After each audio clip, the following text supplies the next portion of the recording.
Hi guys, it's CJ. I want to shoot you a video, as I promised you I would, to get you ready for a new series of videos that I'm just going to be shooting called the Personal Trainer Series. This is going to be 3 videos that I'm going to be doing addressing kind of personal trainer topics. First one, today's video, why you don't need a trainer, and obviously why you really need to get one. Second one's going to be how to select a trainer. And the third one is going to be kind of an interesting video because it's going to be what a trainer isn't. Because there's a lot of misconceptions about what trainers should and shouldn't be doing, and a lot of times both people's expectations and sometimes trainers themselves bend that line. So I'm going to be putting out some information to make it very clear so you can make an intelligent choice about how to get a trainer and what your expectations of that interaction will be. So the first step before I go further is to say who I'm talking to. And the people I'm talking to are going to be people that are trying to get their game, their fitness game, to another level. Okay, if you're satisfied with your game, if your goal in health is simply to be a little bit fit, is to lose 1 or 2 pounds, or just take walks on the block, it's all good, and I think that's awesome. But for that, of course, you don't need a trainer. You don't even need a gym. But if your idea is to get your game to a new level, to take it up a couple of notches, if you really decide you want to be more fit, you want to keep up with your kids, you want to try a new sport, then this is a video for you. And I want to speak to you directly because I do believe that I have enough experience in these matters to help you out. So, getting right to it. What does a trainer do? What can a trainer do for you that you can't do for yourself? Okay, surprising answer is not much. Not much at all. Trainers, the thing with trainers is what we are doing is providing a service for you so we can take so much of the work out of what it takes to get you training. Your job should be just to come in and train. What does a trainer do? A trainer goes up online and researches fitness trends, fitness fads. We kind of weed those out. We look at nutrition vids, we look at performance vids, we look at corrective exercise, we look at how to perform an exercise with good form so you're getting the work done that you want to get done. And you're not wasting your time in the gym. We make your workouts effective, we make them efficient, and there's 2 different things. You can be efficient at a workout, you'll be getting your workout done in a short amount of time that's not having any kind of real effect. On the other hand, you can be having effective workouts that are taking half your day, and that's not a good place either. Also, to help get you clear, to help get you focused. I mean, too many people kind of go into the gym with an idea of like, I kind of want this and I kind of want that, and that's not going to get you where you want to go. You have to be really clear what you want and that you're willing to pay the price to get it. As I've said so often, your body, you're working on your fitness is like buying a car. You can get a Honda, which I'm driving, or you can get a Lexus or a Mercedes, which I'm not, and there's no wrong or right in driving either one, but you definitely cannot get a Mercedes for the price of a Honda. So you have to be clear on what you want and are you willing to pay the price to get it. So that being said, the things that trainer can do for you, you can do for yourself if you're willing to take that time. If you're willing to go out and research exercise, research videos on how to do the exercise form correctly.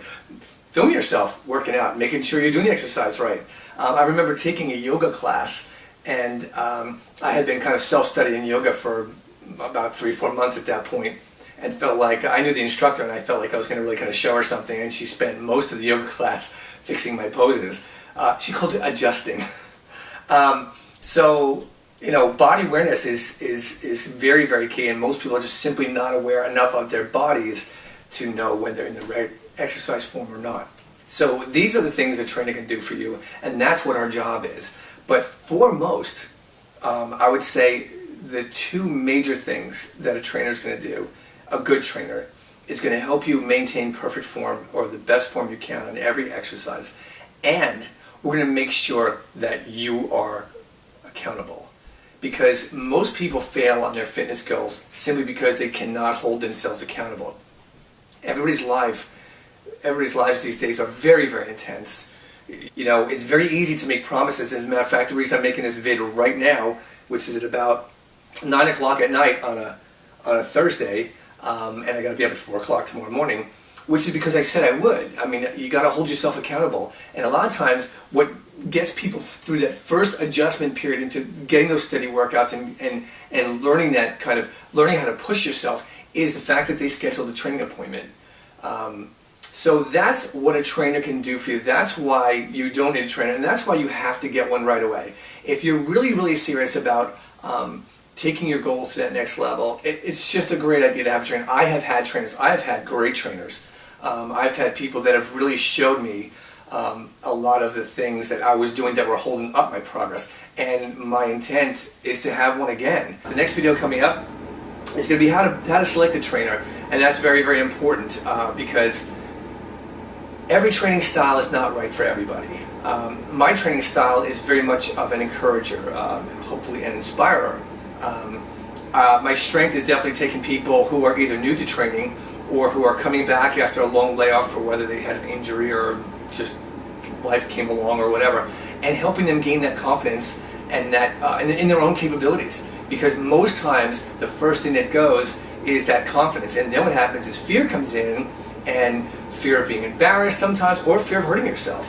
If you've been injured, re-injury is always a specter, and many people have a hard time getting through that. I myself had to go past that more times than I'd like to admit. So there's things I can do there to help you, but maybe that's not your style. Maybe your style is you need a drill sergeant, someone that's going to really, get on your case about stuff and push you that way. Then you're going to get a trainer like that. Maybe you want someone that's going to train you in Olympic lifts. Then you're going to have a trainer that specializes in that. So maybe you just really want to get some flexibility in martial arts training. Find a trainer that can do that. So your whole goal is to look for a trainer. Look for a trainer that you feel comfortable with. Look for a trainer that understands where you're going. And lastly, look for a trainer that's not going to impose their goals on you. That's not our job. That's not our job at all. Our job at the end of the day is to help you feel better about you. That's our job. Whether you attain your fitness goals or whether you don't, or whether you decide to just go for walks instead, or whether you decide to become an Olympic powerlifter, our job is to make sure that you feel better and better about yourself. At least that is the way I see it every time you train. And every time you train with me, that is my goal. And then with that is your goal. Your specific goal. Not everybody wants to become a fitness model. Not everybody wants to have a shredded six-pack. Not everybody wants to overhead press 150 pounds or bench press 300. Sometimes it's just, I want to be able to do 10 pull-ups. I want to be able to do push-ups off the floor. I can help you with that. That is my specialty, taking people from that ground up. Because I've been there. I mean, people look at me and they maybe think, as they do with many trainers, he doesn't know how I feel. Most trainers do know how you feel. Most trainers have either fought injuries. Most trainers I know are actually usually dealing with an injury even as we speak, myself included. They have either gone through weight loss challenges or have been the kid in the back that was always skinny or small. I mean, most trainers have felt the things you're about. Maybe not to your extent, but they felt them. And you can make that connection with your trainer. Maybe not with me, maybe with somebody else, but you can make that connection, and that connection is going to take you, is going to form the basis of the team that's going to take you where you want to go. All right, so that's why you don't need a trainer, and that's why I really do hope you get one soon. All right, my name is CJ Barna. You can always reach out to me on my Facebook page. Just type in CJ Barna and you'll find me. I hope to see you guys soon. Meanwhile, keep that internal thermostat set at sunny and 75. Take care.